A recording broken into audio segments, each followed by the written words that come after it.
नमस्ते, मैं हूँ प्रेम सिरवी और आप देख रहे हैं edu9 हिंदी। आज हम बात करेंगे Vellore institute of technology engineering entrance examination यानी कि VIT ट्रिपल 2025 के बारे में। इनकी क्या क्या इंपॉर्टेंट डेट्स है और इनकी एलिजिबिलिटी क्राइटेरिया क्या है, इन सब के बारे में हम डिटेल में जानेंगे। तो जो एप्लीकेशन फॉर्म है VIT ट्रिपल 2025 के, वो 4 नवंबर से शुरू हो चुके हैं। सो अगर आपने भी अभी तक फॉर्म फिल नहीं किया है तो आप अभी जाके फॉर्म फिल कर सकते हैं। एप्लीकेशन फिल करने के लिए एप्लीकेशन प्रोसेस जो है वो 6 स्टेप्स में है। New user registration, sign in for the registered user, fill online application form, payment method, photo and signature upload, download filled in application. यानी कि फर्स्ट जो है वो आपको रजिस्टर करना पड़ेगा एज अ न्यू यूज़र, उसके बाद आपको साइन इन करना पड़ेगा एज अ रजिस्टर्ड यूज़र, उसके बाद में आपको अपना जो एप्लीकेशन फॉर्म है वो फिल करना पड़ेगा, उसके बाद में आपको पेमेंट करना पड़ेगा और उसके बाद में आपको अपना फ़ोटो और सिग्नेचर जो है अपलोड करना पड़ेगा और फिर जो है आपको अपना एप्लीकेशन जो पूरा फिल किया हुआ फॉर्म है वो डाउनलोड कर लेना है। अब बात करते हैं स्टेप फर्स्ट के बारे में। स्टेप फर्स्ट जो है, सबसे पहले आपकी एक वैलिड ईमेल एड्रेस और एक एक्टिव मोबाइल नंबर होना बहुत ज़रूरी है, क्योंकि जो सारी डिटेल्स है वो आपको इन दोनों पे ही सेंड होगी। उसके बाद जो है आप अपनी सारी रिलेवेंट डिटेल जो है वो उनको ध्यान से फिल कर ले और उसके बाद में जो आपका रजिस्टर्ड मोबाइल नंबर है वहाँ पे आपको OTP सेंड होगा, उससे आप वेरीफाई कर ले। उसके बाद में आपको अपना एक्टिव मोबाइल नंबर पे जो है OTP आएगा और उससे आपको अपना OTP जो है वहाँ पे डाल के रजिस्टर्ड यानी वेरीफाई कर लेना है आपका मोबाइल नंबर। उसके बाद में जो है आपका जो मोबाइल बाकी की जो फर्दर डिटेल्स है वो आपको आपके ईमेल एड्रेस पे और मोबाइल नंबर के थ्रू आपको सेंड हो जाएगी। स्टेप 2 की हम बात करें तो उसके लिए आपको साइन इन करना है एज अ रजिस्टर्ड यूजर। उसके लिए आपको अपना ईमेल एड्रेस और मोबाइल नंबर की रिक्वायरमेंट होगी। उसके बाद में हम बात करें अगर स्टेप 3 की, तो उसके लिए आपको अपना ऑनलाइन एप्लीकेशन जो है वो फॉर्म फिल करना है। उसमें आपको अपनी सारी प्राइमरी डिटेल्स जो है फिल कर देनी है। उसके बाद में आपको एक जो है एप्लीकेशन नंबर जनरेट होगा, वो आपको अपने फ्यूचर जो आप कोई भी फ्यूचर आपको कॉरस्पॉन्डिंग के लिए आपको काम में आएगा। उसके बाद में अगर हम बात करें स्टेप 4 की, तो VIT ट्रिपल ई का जो पेमेंट है वो जो एप्लीकेशन फॉर्म के लिए जो पेमेंट है वो 1350 रहता है, यानी कि 1350 रुपये जो है आपका फ़ी रहता है। वो आप अपने अकाउंट से या फिर डेबिट कार्ड, क्रेडिट कार्ड या UPI के थ्रू भी आप पेमेंट कर सकते हैं। और जो ये एप्लीकेशन जो फ़ी है वो नॉन रिफंडेबल रहती है।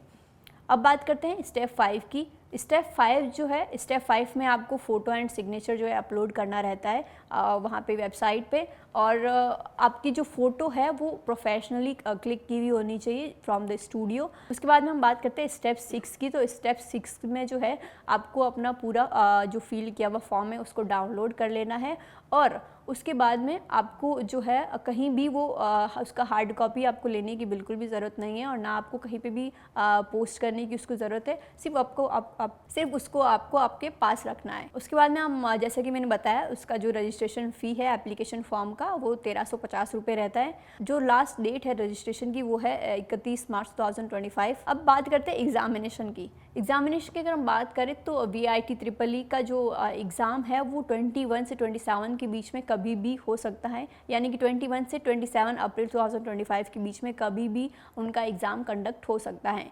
एग्ज़ाम का मोड की अगर हम बात करें तो मल्टीपल चॉइस क्वेश्चन में जो है एग्ज़ाम्स का क्वेश्चंस रहेंगे और ये जो एग्ज़ाम है वो साल में सिर्फ एक ही बार कंडक्ट किया जाता है और ये एक सिंगल फेज़ में होता है, लाइक फ़ेज़ 1 फ़ेज़ 2 इसमें नहीं होता है। इसमें ये सिर्फ सिंगल फेज़ में जो है एग्ज़ाम दिया जाता है। अब बात करते हैं एग्ज़ाम डिटेल्स की। जो एग्ज़ाम की जो ड्यूरेशन है वो रहती है 2.5 घंटे, यानी कि 2.5 घंटे का पेपर रहता है। इसमें कोई भी नेगेटिव मार्किंग नहीं होती है, यानी कि अगर आप क्वेश्चन का आंसर रॉन्ग फील करते तो भी आपको कोई भी नेगेटिव मार्किंग नहीं होगी। टोटल क्वेश्चंस की अगर बात करें तो टोटल क्वेश्चंस जो है वो 125 रहते हैं और टोटल मार्क्स की अगर बात करें तो 125 मार्क्स का पेपर रहता है, यानी कि ईच क्वेश्चन जो है वो 1 मार्क्स का रहेगा। कट ऑफ की बात करें तो 2024 में जो इनका कट ऑफ है वो 16,000 रहा था। अब बात करते हैं सब्जेक्ट्स की। सब्जेक्ट्स में जो है maths, biology, physics, chemistry, aptitude और इंग्लिश।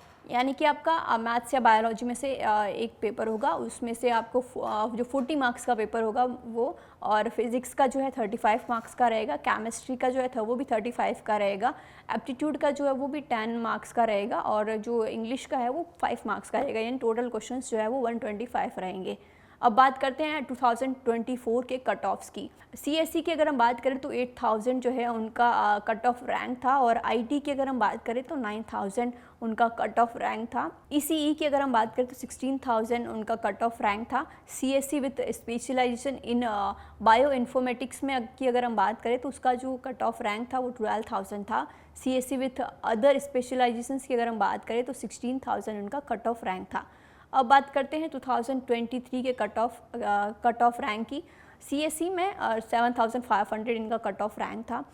IT में जो है 8000 इनका कट ऑफ रैंक था। ECE में 15000 इनका कट ऑफ रैंक था, और ECE specialisation in बायोमेट्रिकल्स, CSE specialisation in bio informatics की अगर हम बात करें तो उसका जो कट ऑफ है वो 11000 था, और CSE अदर स्पेशलाइजेशन की अगर हम बात करें तो उसका जो कट ऑफ रैंक था वो 15000 था। अब बात करते हैं इम्पॉर्टेंट डेट्स की। जो इम्पॉर्टेंट डेट जो है वो फर्स्ट जो इम्पॉर्टेंट डेट है वो 31 मार्च, उसमें जो लास्ट आपका जो एप्लीकेशन का जो है लास्ट डे रहेगा, यानी उससे पहले आपको सारा फॉर्म जो है फिल कर देना है। उसके बाद में हम बात करते हैं एग्ज़ाम डेट की। तो एग्ज़ाम डेट जो है वो 21 से 27 अप्रैल के बीच में जो है कंडक्ट हो जाएगा आपका एग्ज़ाम। और फिर बात करें अगर फिर 30 अप्रैल को जो है आपका रिज़ल्ट डिक्लेयर हो जाएगा, और उसके बाद में काउंसलिंग की अगर जो डेट है वो है मई 2025, यानी कि मई में कभी भी काउंसलिंग जो है हो सकती है। अब बात करते हैं स्कॉलरशिप प्रोग्राम्स की। स्कॉलरशिप प्रोग्राम्स की अगर हम बात करें तो जो टॉपर्स हैं from the state board and central board, उनके लिए जो है 100% ट्यूशन फ़ी जो है माफ़ हो जाएगी, और VIT EEE के रैंक होल्डर्स में से अगर 1 और 10 के बीच में उनकी रैंक है तो उनके लिए भी 100% जो ट्यूशन है जो फ़ी है वो माफ़ हो जाएगी।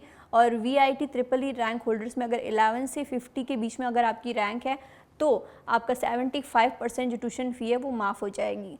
और अगर VIT EEE रैंक होल्डर्स में अगर आपका 51 से लेकर 100 के बीच में अगर आपका रैंक है तो आपका जो 50% ट्यूशन फ़ी है वो माफ़ हो जाएगी। और VIT EEE रैंक होल्डर्स में अगर आपका 101 या से लेकर 500 के बीच अगर आपकी रैंक है तो 25% ट्यूशन फ़ी जो है वो माफ़ हो जाएगी। ये सारा VIT का स्कॉलरशिप क्राइटेरिया है। उसके बाद में हम बात करते हैं एलिजिबिलिटी की। एलिजिबिलिटी के लिए आप जो है रेजिडेंट होना बहुत ज़रूरी है, यानी कि वहाँ के लोकल होना बहुत ज़रूरी है। और उसके बाद जो है NRI भी जो है एप्लीकेशन फॉर्म फिल कर सकते हैं और एग्ज़ाम दे सकते हैं। उसके लिए उनकी जो वेबसाइट है वो है vit.ac.in/admission/international/overview पे जाके आप अपना एप्लीकेशन भर सकते हैं। फॉरेनर्स के लिए भी जो है एप्लीकेशन फॉर्म जो है अवेलेबल है, उसके लिए जल्द ही उनकी वेबसाइट पे जो है लिंक अवेलेबल हो जाएगी। अब बात करते हैं एज लिमिट की। अगर हम बात करें तो जो डेट ऑफ बर्थ है वो 1 जुलाई 2003 के बाद की होनी चाहिए VIT EEE में एडमिशन लेने के लिए। अब बात करते हैं क्वालिफाइंग एग्जामिनेशन की।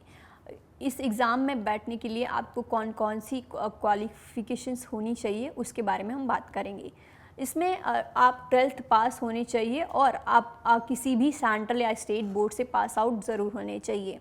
अब बात करते हैं जो कैंडिडेट्स है वो SC ST से जो बिलोंग करते हैं उनके लिए भी रिजर्वेशन है जो अलॉट किया जाता है VIT EEE में एडमिशन लेने के लिए। वीडियो के अंत तक बने रहने के लिए आपका बहुत बहुत धन्यवाद। ऐसे ही इन्फॉर्मेशन रिलेटेड न्यूज़ के लिए आप हमारे चैनल को सब्सक्राइब कर सकते हैं। मिलते हैं नेक्स्ट वीडियो में। धन्यवाद।